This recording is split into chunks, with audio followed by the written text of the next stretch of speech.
আজকের টপিক হচ্ছে gamma integral আর beta integral. এই গামা ইন্টিগ্রাল বিটা ইন্টিগ্রালের ইউজ ফিজিক্সের বহু বহু জায়গায় আছে। For example, Maxwell theory, Maxwell Boltzmann theory, kinetic theory of gas,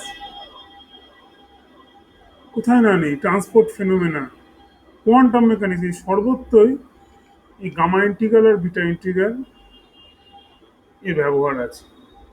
আমরা ফিজিসিস্ট হিসেবে ফিজিক্সের কনটেক্সটে ইউজ করব, সেই হিসেবে বিটা ইন্টিগ্রাল আর গামা ইন্টিগ্রাল জিনিসটা কি আমাদের বুঝে নিতে হবে এবং তার কিছু ইউজফুল প্রপার্টি আমরা স্টাডি করব। তো এই গামা ইন্টিগ্রাল হচ্ছে একটা ইন্টিগ্রাল শব্দ কি বোঝা যাচ্ছে, it is defined through some integration. এই যে capital gamma, gamma of Z, গামাটা কার ফাংশন, মানে জেড এর ফাংশন, যেটা হচ্ছে রাইট নাম একটা প্যারামিটার। তো গামা অফ জেডকে ডিফাইন করা হচ্ছে integration from 0 to infinity of e to the power minus x, x to the power z minus 1 dx। তার মানে এক্সটা হচ্ছে ইন্টিগ্রেটিং ভেরিয়েবল, সেটা ইন্টিগ্রেট করলে ডান দিকটা ন্যাচারালি একটা জেড এর ফাংশন হবে। সেই যে এই জেড এর ফাংশনটাকে আমরা বলছি গামা অফ জেড। তো gamma of z is defined through this integration, যেখানে জেড ভ্যালু কি, ন্যাচারালি প্রশ্ন জেড এর লিমিট কি। জেড রিয়াল কমপ্লেক্স দুটোই হতে পারে। কমপ্লেক্স নাম্বার হলে তার রিয়াল পার্ট, আমরা জানি একটা কমপ্লেক্স নাম্বারের দুটো পার্ট হয়, একটা রিয়াল পার্ট, একটা ইমাজিনারি পার্ট। সেই রিয়াল পার্টটা -1-এর চেয়ে বড় হতে হবে। মূলত এই গামা ইন্টিগ্রাল জিনিসটা কমপ্লেক্স অ্যানালিসিস থেকে আসে, কিন্তু রিয়াল নাম্বারের ক্ষেত্রেও এক্সটেন্সিভলি ইউজ হয়। সেই জন্য মূলত আমরা রিয়াল নাম্বার কনসিডার করেই এগোতে পারি, বাট এটা আমাদের মাথায় রাখতে হবে যে এটা কমপ্লেক্স নাম্বারের ক্ষেত্রেও সত্যি, যদি কিনা কমপ্লেক্স নাম্বারটা রিয়াল পার্টটা -1-এর চেয়ে বড় হয়, তাহলে এটা সত্যি। এবার তাহলে আমরা এইটাকে ইন্টিগ্রেশনটা করার চেষ্টা করব, ইন্টিগ্রেশন বাই পার্টস করব। First variable e to the power -x, তার ইন্টিগ্রেশন হলো -e to the power -x, আর second variable x to the power z-1, সেটা অ্যাজ ইট ইজ থেকে গেল। ইন্টিগ্রেশনের রেঞ্জ হচ্ছে 0 টু ইনফিনিটি।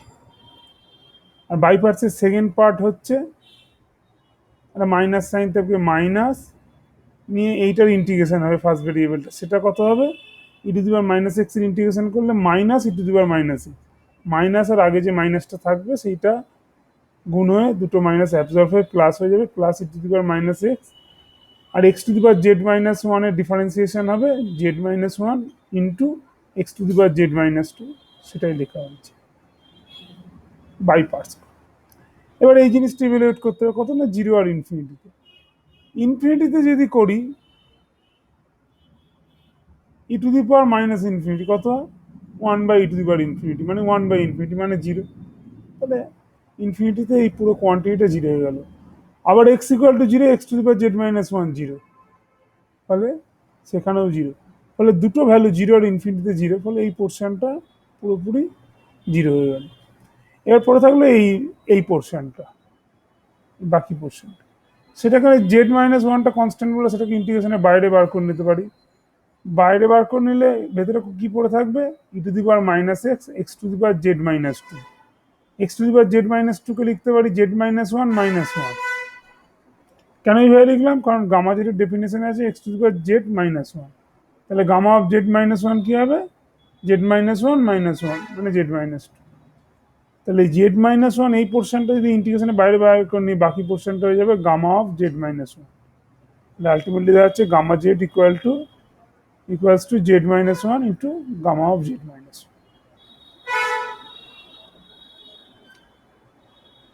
এবার একটা রিয়াল নাম্বারের ক্ষেত্রেও সত্যি। তো আমরা ধরলাম একটা পজিটিভ ইন্টিজার n, মানে জেড হচ্ছে একটা পজিটিভ ইন্টিজার n, তাহলে জেড এর জায়গায় n+1 বসিয়ে দিলে কত হয়, বা ঘুরিয়ে বললে এটা জেড এর জন্য সত্যি, মানে z+1 এর জন্য সত্যি। তাহলে গামা অফ z+1, মানে এখানে জেড এর জায়গায় ইকুয়েশনটা জেড এর জায়গায় z+1 বসিয়ে দেবো। তাহলে গামা অফ z+1 এটা হয়ে যাবে z+1 -1 জেড, আর এটাও জেড হয়ে যাবে। তাহলে gamma of z+1 equals to z into gamma z. এইটা ধরে নিয়ে জেড এর জায়গায় যদি n বসাই, তাহলে gamma of N plus one equals to n gamma n. আবার এই একই রেকারশন রিলেশনটা আমি গামা অফ এন এর জন্য করব, কারণ এটা এন এর যে কোনো ভ্যালুর জন্য সত্যি। এন এর জন্য সত্যি, এন প্লাস ওয়ানের জন্য সত্যি, এন মাইনাস ওয়ানের জন্য সত্যি, প্রত্যেকটা এন এর ভ্যালুর জন্য সত্যি, 1 2 3 4 5। তাহলে গামা এনটা হবে n minus one gamma of n minus one. আবার গামা অফ এন মাইনাস ওয়ানটা হবে n minus two gamma of n minus two. এরকম করতে করতে আমরা লাস্ট টার্মটা পাবো গামা টু, সেটাকে লিখতে পারবো ওয়ান গামা ওয়ান, সেটাই লিখেছি। তাহলে এখানে টার্মগুলো কত, N into N minus one into N minus two into N minus three করে up to one into gamma one. এবার গামা ওয়ানের ভ্যালুটা আমাদের জানতে হবে। গামা ওয়ানটা কি, গামা ওয়ান মানে এই ইন্টিগ্রেশনটা জেডের জায়গায় ওয়ান বসিয়ে দেয়।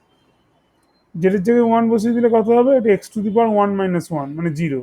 তাহলে basically e to the power minus x এর ইন্টিগ্রেশন। সেই জন্য গামা ওয়ানটা হচ্ছে zero to infinity e to the power minus x dx. আর e to the power minus x এর ইন্টিগ্রেশন কত হয়, minus e to the power minus x. এবার এক্স ইকুয়াল টু ইনফিনিটিতে এটা জিরো হয়ে যাবে, e to the power minus infinity. আর এক্স ইকুয়াল টু জিরোতে e to the power zero মানে ওয়ান। তাহলে মাইনাস আর মাইনাস গুণ করে প্লাস হয়ে যাবে, প্লাস ওয়ান। তাহলে গামা ওয়ানটা হচ্ছে ওয়ান। তাহলে এখানে আমি গামা ওয়ানের জায়গায় ওয়ান বসিয়ে দেবো। তাহলে গামা অফ এন প্লাস ওয়ানটা কী হবে, one into two into three into four করে আপ টু এন। এটাই হচ্ছে এন ফ্যাক্টরিয়াল, এন এই এক্সক্লেমেটরি সাইনটা দিয়ে লেখা হয়।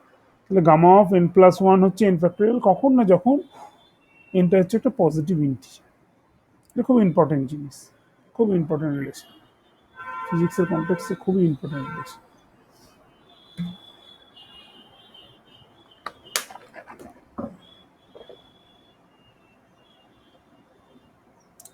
এর দুটো ইউজফুল প্রপার্টি দেখবো আমরা। প্রথমটা হচ্ছে gamma Z into gamma of one minus Z, এটা হচ্ছে pi by sine pi Z.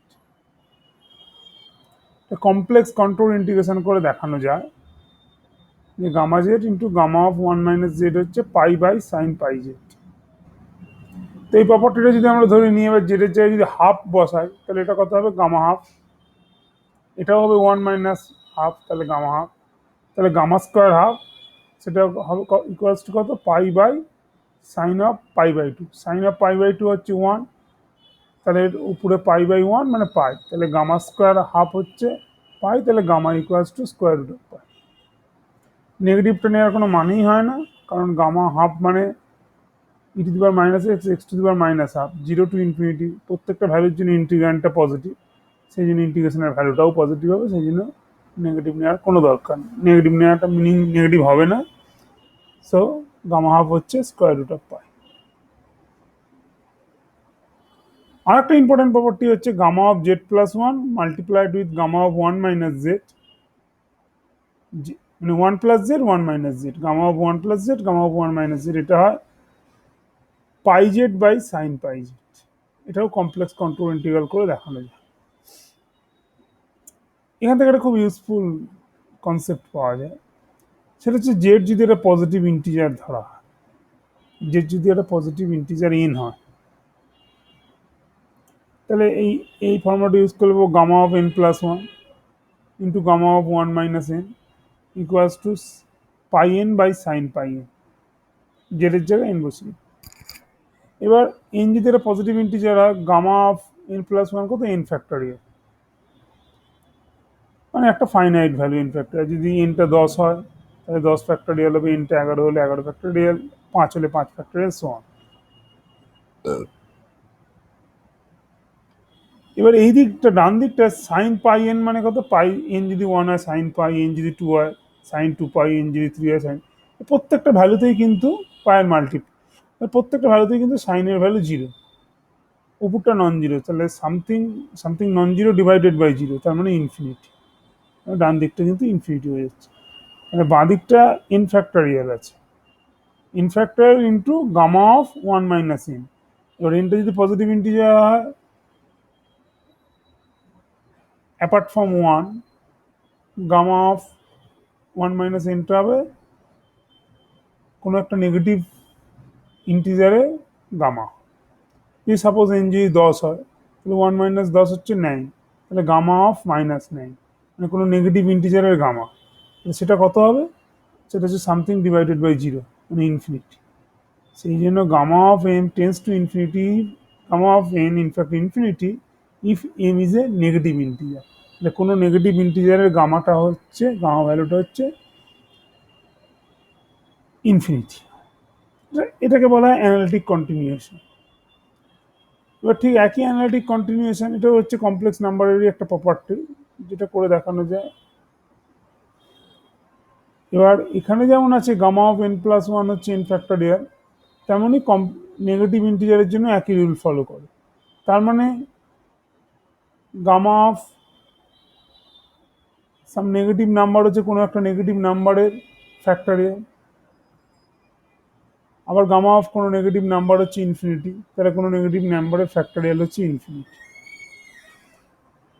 কোনো নেগেটিভ নাম্বারের ফ্যাক্টোরিয়াল ভ্যালু হচ্ছে ইনফিনিটি। এর প্রশ্ন হচ্ছে যে সেন্সে আমরা ফ্যাক্টোরিয়াল যেভাবে ডিফাইন করি তাতে কিন্তু নেগেটিভ ফ্যাক্টোরিয়ালের কোনো মানে থাকে না, কিন্তু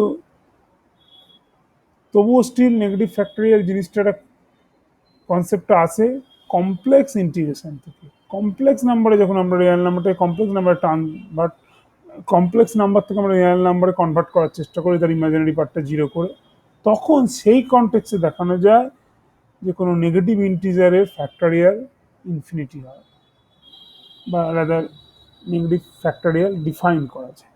সেই সেন্স থেকে নেগেটিভ ইন্টিজারের ফ্যাক্টোরিয়াল ইনফিনিটি আছে, সেটা এই গামা ইন্টিগ্রালের এই প্রপার্টিটা থেকে ব্যাখ্যা করে। তো মূলত এই দুটো প্রপার্টির উপর বেস করে বিভিন্ন আমরা গামার ভ্যালু বার করতে পারি। For example gamma half pi, square root of pi, এবং এই with the consideration of this definition এইখান থেকে মূলত আমরা যে ফিজিক্সের কন্টেক্সে যে ধরনের গামা ইন্টিগ্রেশন আমাদের এনকাউন্টার করতে আমরা পুরোটা ডিসক্রাইব করতে পারি। এরপরে পোর্শনটা হচ্ছে বিটা ইন্টিগ্রাল। যে বিটা ইন্টিগ্রালটা আমরা দেখবো অ্যাকচুয়ালি কিন্তু গামা ইন্টিগ্রালের সাথে ওতপ্রোতভাবে জড়িত, একটাকে আর একটার আকারে এক্সপ্রেস করা যায়। সো বিটা ইন্টিগ্রালটা কি? বিটা ইন্টিগ্রালটাকে এইভাবে ডিফাইন করা হয়, B of M plus one N plus one depend করে 0 to 1 t to the power n into 1 minus t to the power n। ইন্টিগ্রেশন কার উপর হচ্ছে? টি এর উপর হচ্ছে। তাহলে টি হচ্ছে ইন্টিগ্রেটিং ভেরিয়েবল, তো ন্যাচারালি ইন্টিগ্রেশন করলে এটা এম আর এন এর ফাংশন হবে, যেখানে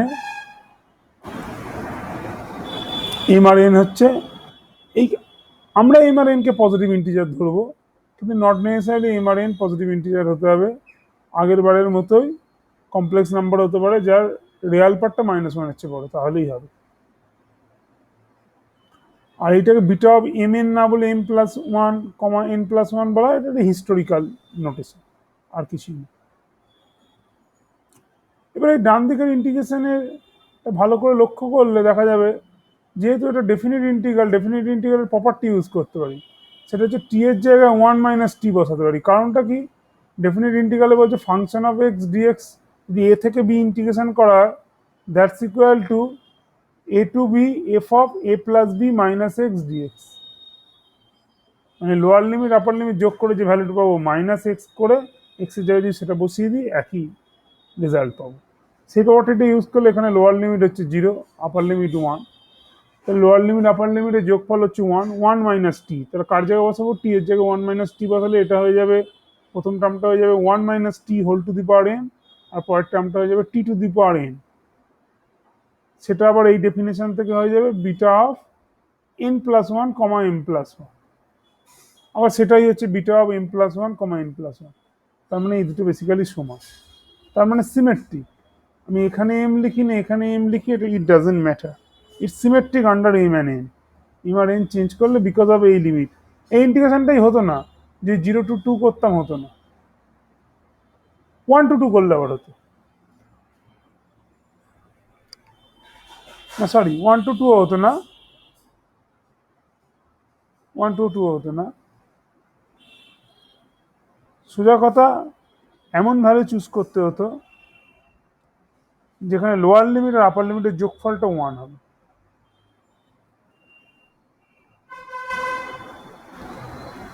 তো আমরা এই ইন্টিগ্রেশনে এবার টি এর জায়গায় কস স্কয়ার থিটা সাবস্টিটিউট করব।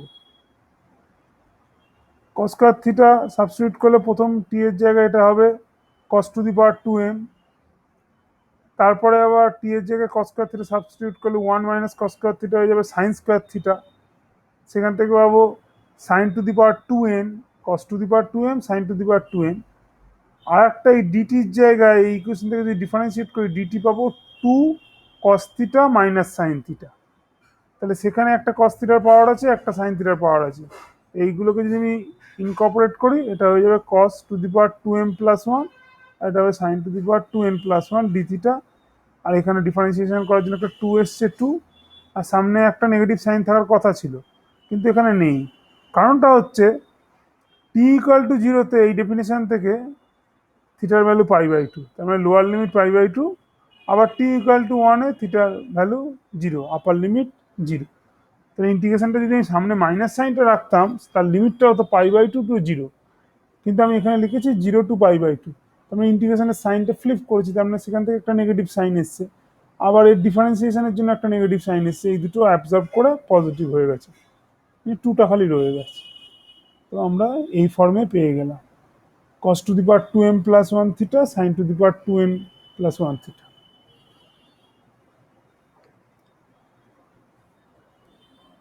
তো আমরা beta of m plus 1 n plus 1টাকে এইভাবে লিখতে পারি। এইবার একটু আগে আমরা দেখেছি গামা অফ m প্লাস 1 এর ডেফিনেশন, সেটা হচ্ছে e to the power minus x x to the power m dx। আর যদি m যদি পজিটিভ ইন্টিজার হয় সেই গামা অফ m প্লাস 1 হবে m ফ্যাক্টরিয়াল। তাহলে m ফ্যাক্টরিয়ালকে আমরা গামা অফ m প্লাস 1 লিখতে পারি, আবার সেটাকে লিখতে পারি 0 to infinity integration e to the power minus u to the power m D. এখানে রানিং ভেরিয়েবলটাকে এক্স ওয়াই না লিখে ইউ লিখেছি, e to the power minus u to the power M, u to the power এমকে ভাবতে পারি u to the power M plus 1 minus 1। তাহলে এটা গামা অফ এম প্লাস 1 হবে, আবার গামা অফ এম প্লাস 1 হচ্ছে এম ফ্যাক্টরিয়াল যদি m একটা পজিটিভ ইন্টিজার। ঠিক একইভাবে এন ফ্যাক্টরিয়াল লিখেছি 0 to infinity e to the power minus v v to the power n DV.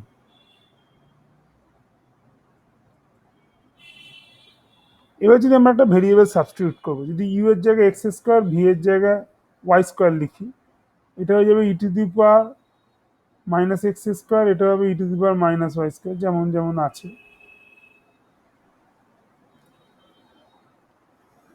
E DU হবে 2x dx এই ইকুয়েশন থেকে, ডিভি হবে 2y ডিওয়াই।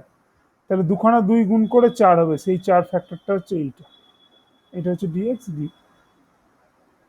আর একটা এক্স এসছে, আবার এখানে u to the power m এর জায়গায় আমি যখন এক্স স্কোয়ার বসাবো x to the power 2m আসবে, আবার ইউ এর ডিফারেন্সিয়েশন করে একটা এক্স এসছে, তাহলে x to the power 2m into x হয়ে যাবে x to the power 2m plus 1। ঠিক একইভাবে ওয়াইয়ের ক্ষেত্রেও তাই, কারণ ভি এর জায়গায় আমি ওয়াই স্কোয়ার বসাবো, তাহলে Y to the power 2n আসবে, আবার ডিভির যখন ডিফারেন্সিয়েশন করবো একটা ওয়াই আসবে, দুটো গুণ করলে y to the power 2n plus 1 হয়ে যাবে। তাহলে বোঝা যাচ্ছে ইন্টিগ্রেশনটা অলমোস্ট 2 ডাইমেনশনাল প্লেনটাকে কভার করেছে, এক্সেপ্ট দ্য ফ্যাক্ট যেটা একটা কোয়াড্রেন্টে আছে, কারণ এক্স এর ভ্যালু 0 টু ইনফিনিটি, ওয়াই এর ভ্যালু 0 টু ইনফিনিটি। যদি মাইনাস ইনফিনিটি থেকে প্লাস ইনফিনিটি দুটোই হতো তাহলে কিন্তু সেক্ষেত্রে পুরো 4খানা কোয়াড্রেন্ট নিতে হতো। এখানে যেহেতু 0 টু ইনফিনিটি মানে এক্স ওয়াই দুটোই পজিটিভ, সেহেতু আমরা ফার্স্ট কোয়াড্রেন্টে কাজ করি। এবার আমি যদি পোলার কোঅর্ডিনেটে যাই, তার মানে কি ট্রান্সফরমেশন দিতে হবে, x equal to r cos theta, y equal to r sine theta. আবার এক্স ওয়াই দুটো ইনফিনিটি অব্দি রান করি, তার মানে আর এর ভ্যালুও 0 টু ইনফিনিটি হবে। এইবার আমরা যদি ই টু দি পাওয়ার এটা এখানে এক্স এর জায়গায় আর কস থিটা বসাই, তাহলে হবে r square cos square theta. আবার ওয়াই এর জায়গায় যদি আর সাইন থিটা বসাই r square sine square theta হবে। এবার e to the power minus r square cos square theta into e to the power minus r square sine square theta, এই দুটো যদি যোগ করে দিই cos square theta plus sine square theta 1 হয়ে যাবে, 1 হয়ে আলটিমেটলি দাঁড়াবে e to the power minus r square. সেটাই হচ্ছে এই টার্মটা। আগে যেমন 4 ছিল 4, যেহেতু এক্স ওয়াই দুটোই 0 থেকে ইনফিনিটি অব্দি রান করে, আর এর ভ্যালু 0 টু ইনফিনিটি হবে, সেই জন্য আর এর ইন্টিগ্রেশন হচ্ছে 0 টু ইনফিনিটি।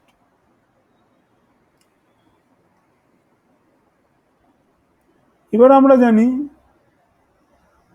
কার্তেসিয়ান থেকে পোলার কোঅর্ডিনেটে যখন ট্রান্সফর্ম করি, আমরা জ্যাকোবিয়ান থিওরি থেকে আমরা জানি যে ডিএক্স ডিওয়াই এর ভ্যালুটা হয় আর ডি থিটা।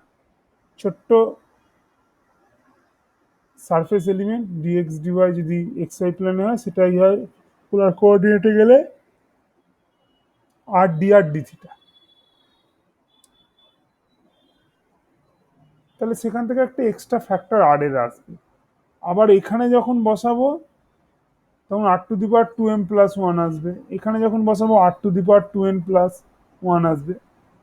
তার মানে দুটো যদি যোগ করি r to the power two M plus two N plus two হবে। আবার ডিএক্স ডিওয়াইকে যখন আর ডি থিটা লিখবো সেখান থেকে একটা আর আসবে। তার মানে দুটো যোগ হয়ে গিয়ে হবে r to the power two M plus two N plus three, এই টার্মটা। আর এখানে কস বসালে cos to the power two M plus one, আর এখানে যখন সাইন বসাবো sine to the power two N plus one. তাহলে এই জায়গাটা হচ্ছে আমার বিটা ইন্টিগ্রালের মতো apart from the factor of two. তাহলে এই লাইনটাকে আমি পরের ক্ষেত্রে রিপিট করেছি, zero to pi by two cos to the power two M plus one sine to the power two M plus one D theta. এবার এখানে e to the power minus r square ছিল, এবার যদি আমরা আর স্কোয়ারকে Z ধরি তাহলে হবে এটা e to the power minus Z. আর ডিআরটা কি হবে, যদি আর স্কোয়ারকে আমি জেড ধরি তাহলে D Z equals to two r D R. তার মানে ডিআর হচ্ছে ডিজেড বাই টু আর। আবার আর স্কোয়ার জেড, তার মানে আর হচ্ছে স্কোয়ার রুট অফ জেড। তার মানে dz dr equals to dr equals to dz by two square two z. ঠিক, কারণ হচ্ছে r square equal to z, তার মানে ডিজেড ইকুয়াল টু হচ্ছে টু আর ডিআর। বা এটাকে এইভাবেও ভাবা যেতে পারে, আমি এখান থেকে একটা ফ্যাক্টর অফ টু নিয়ে নিলাম, এখান থেকে আর এর একটা নিয়ে নিলাম, একটা আর নিয়ে নিলাম টু আর ডিআর, সেই জায়গাটা আমি ডিজেড বসিয়ে দিলাম, এটা e to the power minus D Z. যেহেতু এখান থেকে একটা আর নিয়ে নিয়েছি তাহলে একটা পাওয়ারে আর কমে যাবে, এক কমে যাবে আর এর পাওয়ার। তাহলে আর এর পাওয়ার কত হবে, two M plus two N plus two. Two M plus two N plus টুটাকে লিখতে পারি r square whole to the power M plus N plus one. আবার আর স্কোয়ার কত, জেড, তাহলে Z to the power M plus N plus one into D Z. তাহলে এই দুইটাকে যদি পরের থিটা ইন্টিগ্রেশনের সাথে নিয়ে আসি তাহলে এই পুরো জিনিসটা দাঁড়াবে beta M plus one N plus one, সেটাই লেখা হয়েছে। আর এইটা হচ্ছে gamma of M plus N plus two, কারণ হচ্ছে এম প্লাস এন প্লাস ওয়ানকে লেখা যায় M plus N plus two minus one, তাহলে gamma of N plus two সেটা হচ্ছে M plus N plus one factor plus one factorial, সেটাই লিখেছি। বা এটাকে বলাও যেতে পারতো gamma of N plus two. যদি তাই দাঁড়ায়, আর এই দিকটা কত, গামা এম প্লাস ওয়ান, এটা হচ্ছে গামা এন প্লাস ওয়ান। তাহলে বিটা অফ, তাহলে এই ইকুয়েশনটা থেকে কি পাবো, beta of M plus one N plus one হচ্ছে gamma of M plus one multiplied by gamma of N plus one divided by gamma of M plus N plus two. এবার M plus ওয়ানের জায়গায় যদি M বসাই, কারণ এটা যে কোনো পজিটিভ ইন্টিজারের জন্য সত্যি, তাহলে আমি এম এর জায়গায় এম মাইনাস ওয়ান যদি বসাইতাম, যেটার মানে কিনা এম প্লাস ওয়ানের জায়গায় এম বসানো, তাহলে এই বাঁ দিকটা হবে beta M N equals to gamma N into gamma N divided by gamma of M plus one. এটা সুন্দর symmetric relation, beta of M comma N হচ্ছে gamma M into gamma N divided by gamma of M plus N.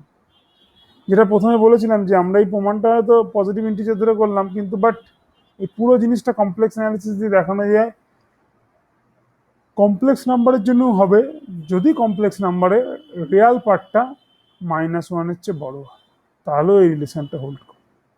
তাহলে এটা হচ্ছে beta আর gamma ইন্টিগ্রালের মধ্যে relation. এবার যদি আমরা বিটা হাফ হাফের ভ্যালু বার করতে চাই, সেটা কত হবে, gamma half square divided by gamma one. Gamma ওয়ানটা হচ্ছে ওয়ান, আর গামা হাফের ভ্যালু একটু আগেই আমরা পেয়েছি স্কোয়ার রুট অফ পাই, তাহলে গামা হাফ স্কোয়ারটা হচ্ছে পাই, তাহলে বিটা হাফ হাফটা হচ্ছে পাই। এইভাবে আমরা গামা আর বিটার মধ্যে ভেরিয়াস রিলেশন, এই রিলেশন থেকে ভেরিয়াস ভ্যালুস বার করতে পারি। এবং ফিজিক্সের বিটা ইন্টিগ্রেশনটা কিন্তু খুব important, for example transport phenomena, সেখানে কিন্তু কাজে লাগে। তাই এইটুকুনি আমাদের জেনে রাখা দরকার বিটা ইন্টিগ্রাল কীভাবে গামা ইন্টিগ্রালের সাথে related. Anyway, that's a good place to stop.